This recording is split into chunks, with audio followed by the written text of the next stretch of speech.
परम आदरणीय धार्मिक सज्जन वृंद,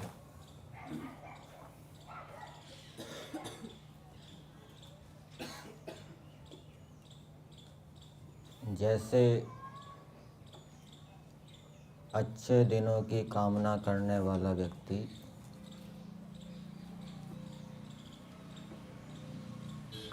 अच्छे कर्मों का चयन करता है, चुनाव करता है,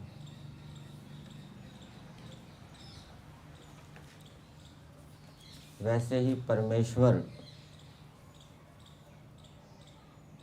अंधकार को निवृत्त करने के लिए, अंधकार को दूर करने के लिए सूर्य का चयन करता है। विचिनोति अथर्ववेद के एक मंत्र में दिया है उसके भाषा में। अंधकार को दूर करने के लिए किसका चयन करता है? सूर्य का, और उसका निर्माण करता है। ऐसे परमेश्वर ने हमें सब सुखों की प्राप्ति के लिए वेद का ज्ञान दिया है, और यजुर्वेद के अंदर प्रमुखता से कर्मों का विधान किया गया है। मनुष्य को कौन कौन से कर्म करने चाहिए, कैसी इच्छाएं करनी चाहिए, ये यजुर्वेद के अंदर हमें प्राप्त होता है। यजुर्वेद का 34वां अध्याय चल रहा है। आज मंत्र संख्या 5 का स्वाध्याय किया गया। मंत्र है यस्मिन् ऋचः साम यजुंषि यस्मिन् प्रतिष्ठिता रथना भाविवाराः यस्मिश्चित्तं सर्वम् ओतं प्रजानां तन्मे मनः शिव संकल्पमस्तु।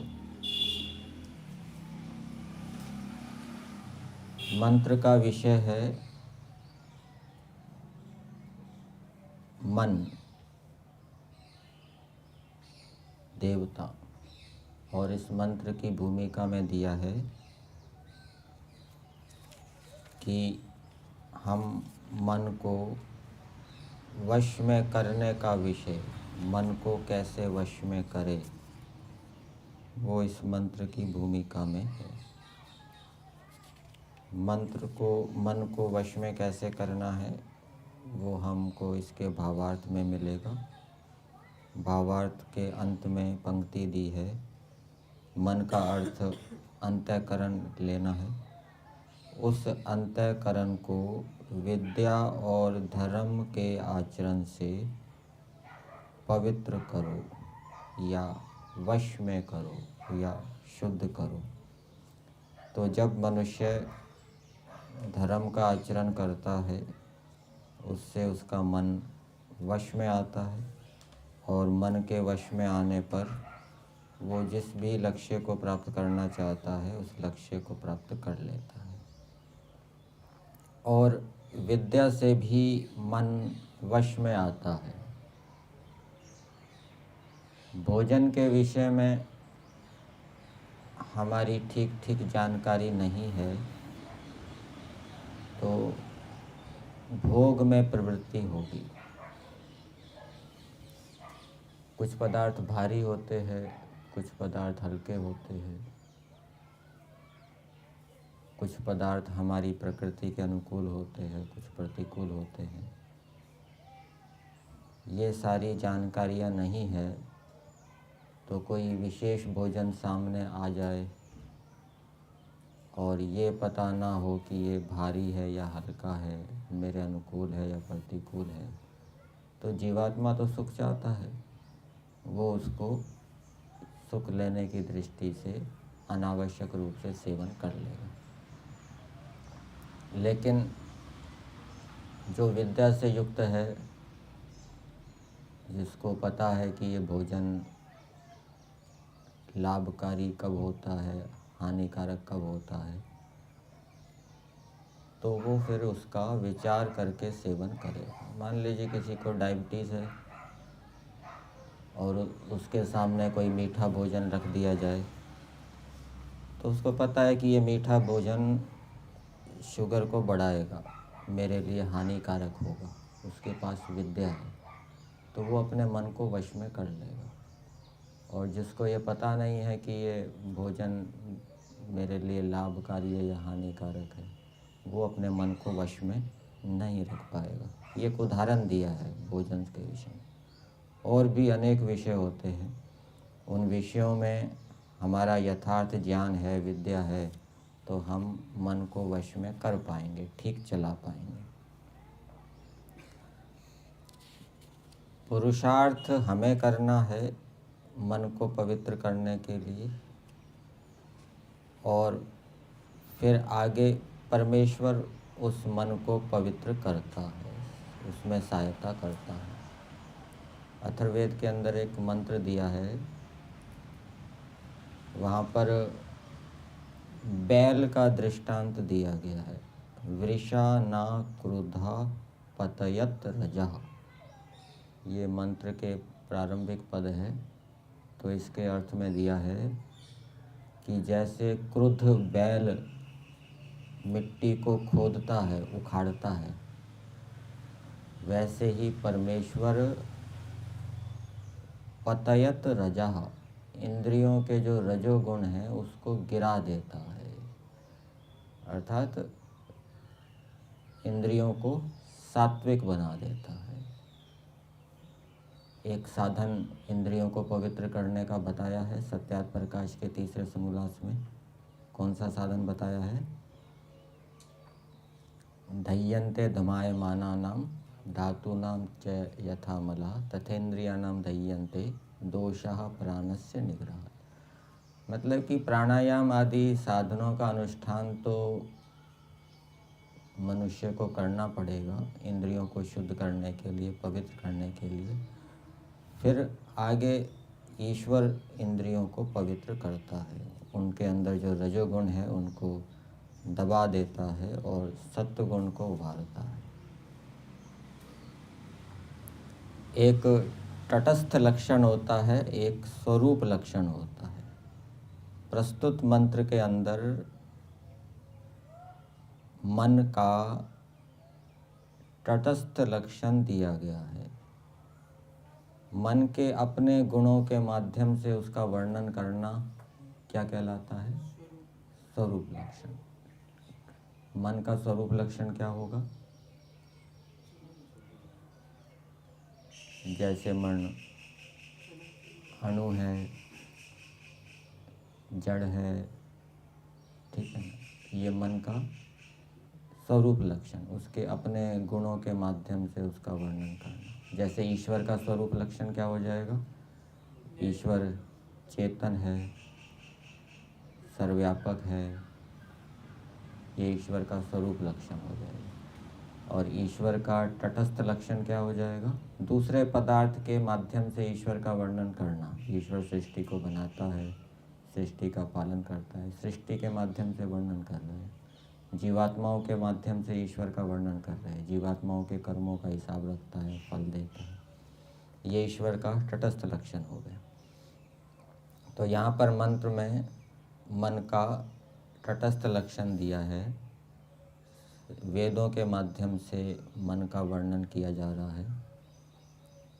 यस्मिन् ऋचः साम यजुंषि यस्मिन् प्रतिष्ठिता, जिस अंतःकरण के अंदर ऋग्वेद, सामवेद, यजुर्वेद और अथर्ववेद प्रतिष्ठित है।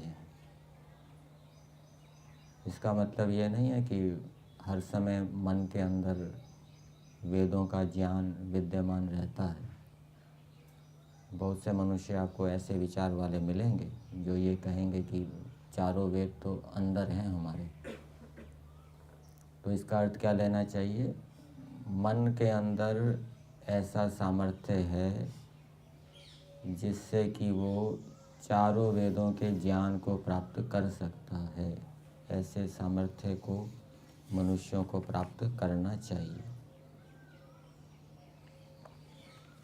यहाँ पर भावार्थ के अंदर दिया है, हे मनुष्यों, तुम लोगों को चाहिए जिस मन के स्वस्थ रहने में ही वेद आदि विद्याओं का आधार। मन यदि स्वस्थ होगा तब मनुष्य वेद आदि शास्त्रों को जान सकेगा, पढ़ सकेगा। और मन यदि स्वस्थ नहीं है तो वो वेद आदि शास्त्रों को नहीं पढ़ सकता, जान सकता। मन के स्वस्थ होने का मतलब क्या है? स्वस्थ अपने में स्थित, अपने स्वरूप में स्थित। मन का स्वरूप क्या है? सत्वगुण है, सत्वगुण स्वरूप वाला है। तो मन यदि स्वस्थ होगा, शांत होगा, एकाग्र होगा, चंचल नहीं होगा, राग द्वेष से युक्त नहीं होगा, तो वो वेद आदि शास्त्रों को प्राप्त कर लेगा। ठीक है ना? इसलिए सत्यार्थ प्रकाश के तीसरे समोल्लास में क्या लिखा है? मनुस्मृति का श्लोक दिया है, अर्थ कामेषु असक्ता नाम धर्म ज्ञानम विधीयते धर्म जिज्ञासमाना नाम परमाणम परमम श्रुति। जो विषयों में आसक्त है उसके अंदर धर्म को जानने की इच्छा नहीं होगी, और धर्म को जानने की इच्छा नहीं होगी तो वो वेद नहीं पढ़ेगा।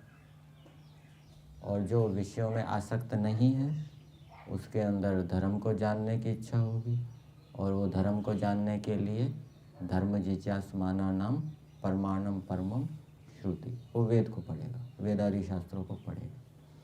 तो ये संबंध है मन की पवित्रता का वेद आदि शास्त्रों के साथ। इसलिए जब ब्रह्मचारी गुरुकुल में जाता है तो उसके कुछ नियम होते हैं, कुछ व्यक्तिगत नियम होते हैं, कुछ गुरुकुल के नियम होते हैं। उन नियमों का पालन करने से उसके अंदर पवित्रता उत्पन्न होती है, अंतःकरण पवित्र होता है।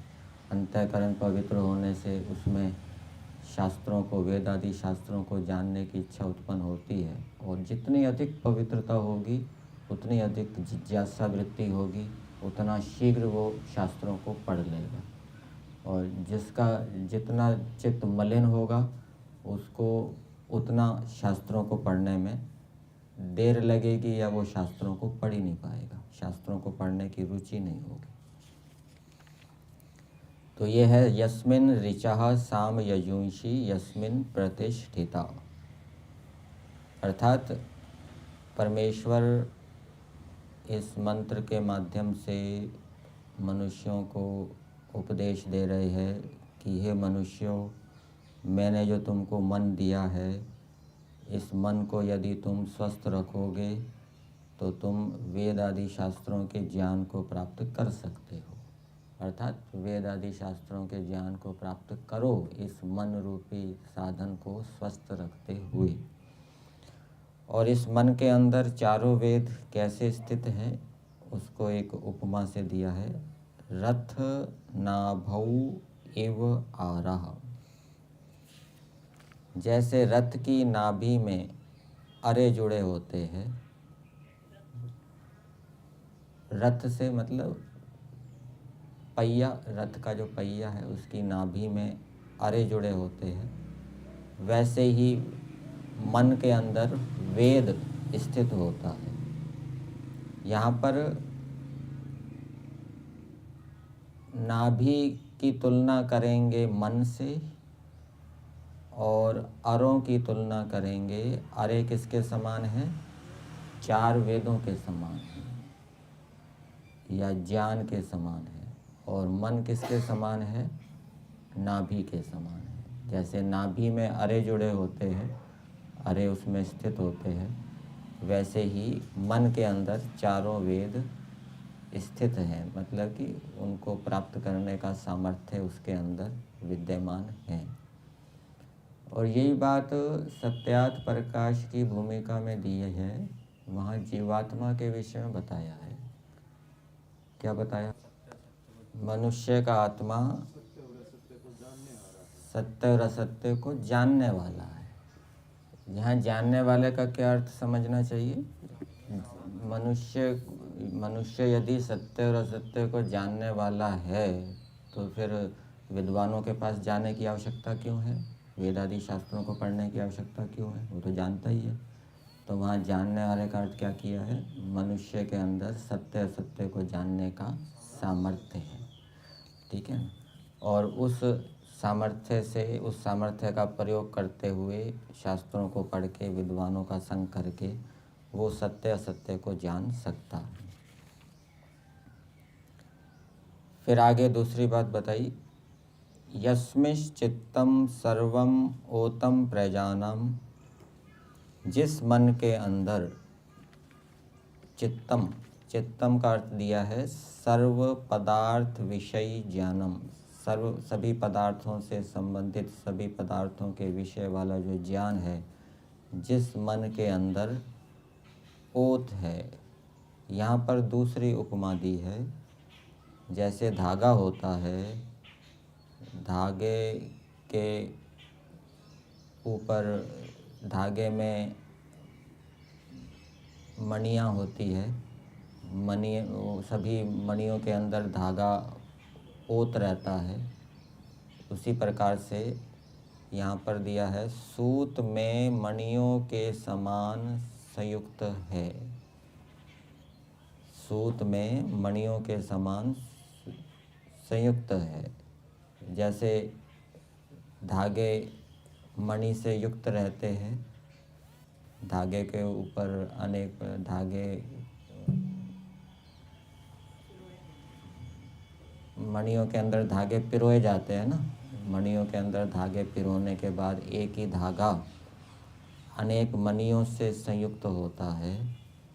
तो इसी प्रकार से यहाँ पर धागे की उपमा किससे, धागे को किससे कहा है? मन से। मन की उपमा धागे से दी है। जैसे एक धागा अनेक मणियों से युक्त होता है, वैसे ही एक मन और मणियों से, मतलब अनेक पदार्थों से संबंधित जो ज्ञान है वो मणियाँ हैं। वैसे ही एक मन अनेक पदार्थों से संबंधी ज्ञान से युक्त रहता है। ये दूसरी उपमा है। इसका अर्थ अलग प्रकार से दिया है। इस मंत्र का अर्थ सत्यार्थ प्रकाश में भी दिया है, ऋग्वेद आदि भाष्य भूमिका में दिया है, वहाँ पर भी इसको देखेंगे। आगे चलते हैं। तन्मे मनः शिव संकल्प मस्तु, वो जो मेरा मन है, यहाँ प्रार्थना की है कैसा हो? शिव संकल्प वाला। शिव संकल्प का अर्थ है कल्याणकारी वेद आदि सत्य शास्त्रों का प्रचार रूप संकल्प वाला, इच्छा वाला। वेद आदि शास्त्र कैसे हैं? सत्य शास्त्र कल्याण करने वाले हैं। उन सत्य शास्त्रों के प्रचार करने की इच्छा वाला मेरा मन हो। स्वामी बेधड़क जी का नाम आपने सुना होगा, सुना? स्वामी बेधड़क जी दलित परिवार में पैदा हुए थे, धानक कुल में उनका जन्म हुआ था। और आर्य समाज सिरसा में, ऐसा बताते हैं, वो सेवक के रूप में रहते थे और उनके पास गान विद्या थी, बहुत बढ़िया गाते थे। तो एक बार स्वामी स्वतंत्रानंद जी वहाँ आए आर्य समाज सिरसा में, तो उन्होंने उनको प्रोत्साहित किया, आप विस्तृत क्षेत्र में प्रचार करो। तो वो आर्य समाज के भजन भी सुनाते थे, ईश्वर की भक्ति के भजन भी सुनाते थे। तो वो भजन उन्होंने स्वामी जी को सुनाए, तो स्वामी जी को अच्छा लगा, तो फिर उन्होंने वो प्रेरणा दी। तो फिर उस प्रेरणा से प्रेरित होकर उन्होंने उत्तर प्रदेश से लेकर बलूचिस्तान तक प्रचार किया उस समय। और फिर संन्यास लेने के बाद दक्षिण भारत में भी उन्होंने प्रचार किया और 8 बार वो स्वाधीनता संग्राम के जो आंदोलन हुआ उसमें जेल में गए, 8 बार जेल में गए। तो वो उनके विषय में बताते हैं कि मैं तो धानक परिवार में पैदा हुआ था, गीदड़ मारा करता था। तो ये तो महर्षि दयानंद जी की आर्य समाज की देन है कि मैं सारे देश में वेद प्रचार करता हूँ और मेरा इतना सम्मान होता है। तो ये वेद का आदेश है कि मनुष्य वेद आदि शास्त्रों का प्रचार करे। ये किसका काम है? सन्यासी है, निष्काम भावना से वो अपने कार्यों को करेगा। अब इस मंत्र का अर्थ सत्यात प्रकाश में भी दिया है, 7वें समोल्लास में, वहाँ देखते हैं। हे परम विद्वान परमेश्वर, आपकी कृपा से मेरे मन में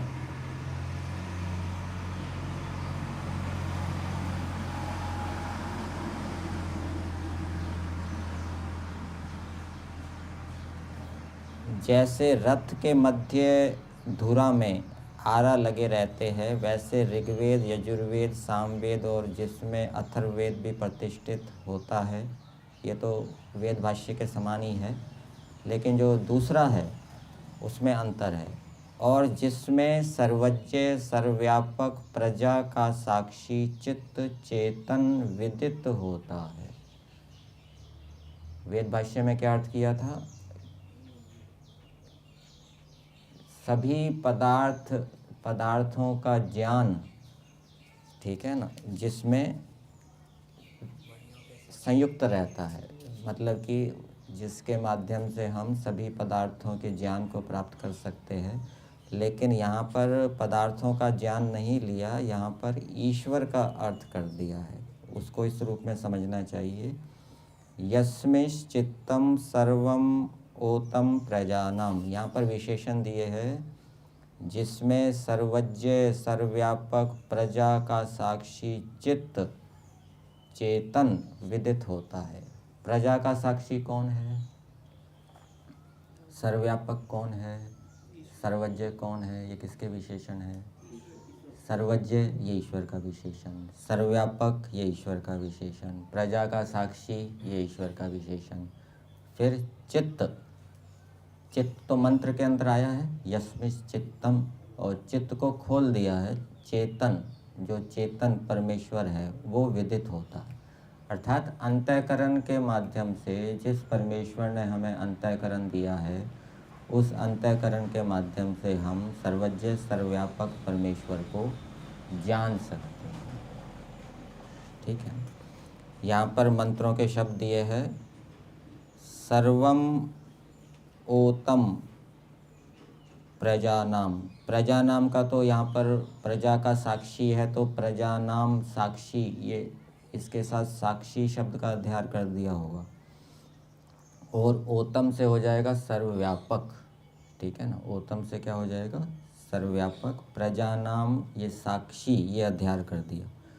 और यस्मिश् चित्तम ये अंतर है। और तन्मे मनः शिव संकल्पम अस्तु, इसका अर्थ दिया है, वह मेरा मन अविद्या का अभाव कर विद्या प्रिय होवे। विद्या प्रिय होना चाहिए, विद्या की इच्छा वाला होना चाहिए, ठीक है ना। वेद प्रिय नाम भी होता है ना कईयों का, वेद प्रिय, वेद जिसको प्रिय है, विद्या प्रिय है। और विद्या प्रिय किसको होगी? सबको तो विद्या प्रिय होती नहीं है, सबकी तो पढ़ने में रुचि होती नहीं। कई तो दूसरे काम में लग जाते हैं, खेती में लग जाते हैं और व्यापार में लग जाते हैं, सबकी विद्या पढ़ने में रुचि नहीं होती। एक तो संस्कारों के कारण होता है, और फिर जो जितना अधिक विद्या के महत्व को जानता है, उतना अधिक उसके लिए विद्या क्या होगी? प्रिय होगी। विद्या का क्या महत्व है? विद्या से क्या लाभ होता है? व्यवहार भानु में श्लोक आता है, न विद्या विना सौख्यम नराणाम जायते ध्रुवम हतो धर्मार्थ काम मोक्षेभ्यो विद्याभ्यासम समाचरेत। ठीक है ना। धर्म, अर्थ, काम, मोक्ष, ये जो मनुष्य जीवन के 4 प्रयोजन है, ये विद्या से ही सिद्ध हो सकते हैं। विद्या से ही स्थायी सुख प्राप्त हो सकता है। हमें स्थायी सुख चाहिए ना, तो वो विद्या से प्राप्त हो सकता है। तो हम विद्या के जितना महत्व को जानेंगे, उतना हमारे लिए विद्या प्रिय होगी। वो महत्व समझ में आना चाहिए, और पवित्र हृदय वाले को वो महत्व समझ में आएगा। हृदय को पवित्र करते हुए जब वो विद्या के महत्व को पढ़ेगा, विचारेगा, तो वो महत्व उसके हृदय में स्थित होगा, समझ में आएगा। ऋग्वेद आदि भाष्य भूमिका में भी ये मंत्र दिया है, उसका अर्थ देखते हैं। हे भगवन कृपा निधे, ऋग्वेद, सामवेद, अथर्ववेद और इन तीनों के अंतर्गत होने से अथर्ववेद भी सब जिसमें स्थित है। यहाँ से एक बात समझ में आ रही है, ऋग्वेद के अंदर मुख्य रूप से स्तुति की गई है पदार्थों की, यजुर्वेद के अंदर मुख्य रूप से कर्मों का विधान किया गया है, सामवेद के अंदर मुख्य रूप से उपासना का विधान किया गया, और अथर्ववेद के अंदर तीनों हैं। वहाँ किसी की मुख्यता नहीं है, वहाँ आपको स्तुति के मंत्र भी मिलेंगे, कर्मों के मंत्र भी मिलेंगे और उपासना के मंत्र भी मिलेंगे। वहाँ किसी की प्रमुखता नहीं रहेगी। एक ये अंतर समझ में आ रहा है तीनों से अथर्ववेद का। फिर आगे दिया, तथा जिसमें मोक्ष विद्या अर्थात ब्रह्म विद्या और सत्य असत्य का प्रकाश होता है। एक बात और जोड़ी है, जिस मन के अंदर मोक्ष विद्या, ब्रह्म विद्या का दूसरा नाम क्या है? मोक्ष विद्या। मोक्ष शास्त्र कौन से है? स्वाध्याय का अर्थ किया है ना सत्य योग दर्शन के अंदर, मोक्ष शास्त्राणाम अध्ययनम। तो मोक्ष शास्त्र कौन से है? वेद हैं, दर्शन हैं, उपनिषद हैं, ठीक है ना। और ये ब्रह्म विद्या कौन सी है? ये मोक्ष विद्या है, इससे मोक्ष की प्राप्ति होती है। तो जिसमें मोक्ष विद्या अर्थात ब्रह्म विद्या और सत्य असत्य का प्रकाश होता है, तो मन से हम वेदों को जान सकते हैं और सत्य असत्य को भी जान सकते हैं। फिर आगे दिया है, जिसमें सब प्रजा का चित्त जो स्मरण करने की वृत्ति है सो सब गठी हुई है। यहाँ पर चित्त का अर्थ कर दिया स्मरण करने की वृत्ति। सत्यार्थ प्रकाश में चित्त का क्या अर्थ किया था? चेतन, परमेश्वर। और वेद भाष्य में चित्त का अर्थ क्या किया था? सब पदार्थों से संबंधित ज्ञान। यहाँ पर चित्त किया है जो स्मरण करने की वृत्ति है, उस अंतःकरण में चित्त जो स्मरण करने की वृत्ति है सो सब गठी हुई है। जैसे माला के मणिये में सूत्र, माला के मणिये सूत्र में गठे हुए होते हैं। मतलब कि जितने भी अंतःकरण हैं, जहाँ जहाँ माला होगी वहाँ सूत भी होगा और मणियाँ भी होगी। इसी प्रकार से जहाँ जहाँ जिस जिस जीव के पास अंतःकरण होगा वहाँ पर स्मरण करने की वृत्ति भी होगी, ठीक है ना। वो दूसरी बात है, किसी में प्रकट रूप में होगी, किसी में अप्रकट रूप में होगी। तो स्मरण करने की वृत्ति सब में रहेगी। वो स्मरण करने की वृत्ति किसकी है? चित्त की होती है। चित्त उसमें रहता है, अंतःकरण में। तो ये अर्थ यहाँ पे दिया है। ऐसा जो मन है वो आपकी कृपा से शुद्ध हो तथा कल्याण जो मोक्ष और सत्य धर्म का अनुष्ठान तथा असत्य के परित्याग करने का संकल्प जो इच्छा है, इससे युक्त सदा हो। इस मंत्र का भावार्थ पढ़ते हैं। इस मंत्र में उपमा और वाचक लुप्तोपमा अलंकार हैं। दो अलंकार दिए हैं, एक उपमा अलंकार और एक वाचक लुप्तोपमा अलंकार। उपमा अलंकार किस में है? उपमा अलंकार में तो उपमावाची शब्द का प्रयोग रहेगा। रथ नाभौ इव आराह, ये उपमा अलंकार है, इव शब्द का प्रयोग हो गया। और वाचक लुप्तोपमा अलंकार किस में है? ओतम। ये ओतम के अंदर यहाँ वो उपमावाची शब्द का प्रयोग नहीं किया, यहाँ पर सूत और मणिये की उपमा दी है। तो ये यहाँ पर वाचक लुप्तोपमा अलंकार है। आगे दिया है, हे मनुष्यों तुम लोगों को चाहिए, ईश्वर उपदेश दे रहे हैं, जिस मन के स्वस्थ रहने में ही वेद आदि विद्याओं का आधार और जिसमें सब व्यवहारों का ज्ञान एकत्र होता है।